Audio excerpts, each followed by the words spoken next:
So would you say that nostalgia was the reason for its so far success? So here's what I think about this movie. I think this movie is very much sold as and perceived as a throwback to feel-good 90s blockbusters, where you could just go to the movies, have a good time, and get a story, get some thrills, get some emotional moments, and then you go home.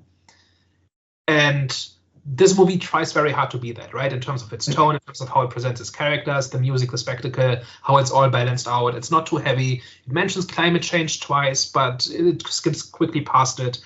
It tries very hard to not upset anybody or bother anybody or lose anybody. And I don't know if that is what the explicit strategy in the studios, but this has the potential to bring back the big summer blockbuster, right? If it really hits a nerve and then others start copying it and stuff like that. And I think that's really the driving thought behind how this movie was made. That's certainly the vibe I got as I was watching it. Especially watching the first one and this one back to back on consecutive days. They feel very similar if you're not paying attention to what's going on. But do people even remember the first film though? So this came out in 96. I was 10 when it came out. I vaguely saw that people were excited about it, but I didn't watch it at the time. And I haven't heard anybody talk about it for 20 years, 30 really, almost.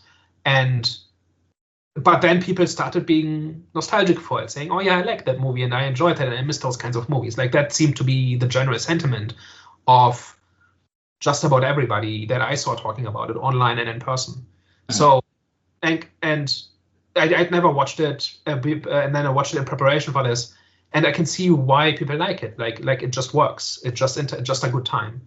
Mm-hmm.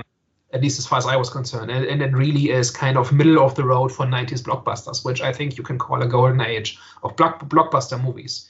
Not the best one, not the worst one, but just a solid one. And if you want to get back to that, then I think you could do a lot worse than copying Twister. What do you mean by that?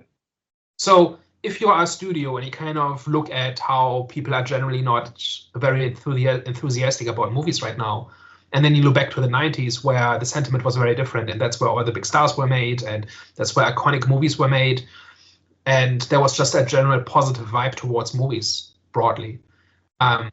I can see the motive of wanting to bring that back. And then you go down the list, okay, what can we do? Like Jurassic Park has been done already. The Matrix is run to the ground. Like what other feel-good movies, like big blockbuster movies from that era are there? And Twister is one of the big ones. Mm-hmm. And it just feels like it's like tonally and how the characters are presented and the pacing and everything feels a lot like it's trying to copy that kind of movie.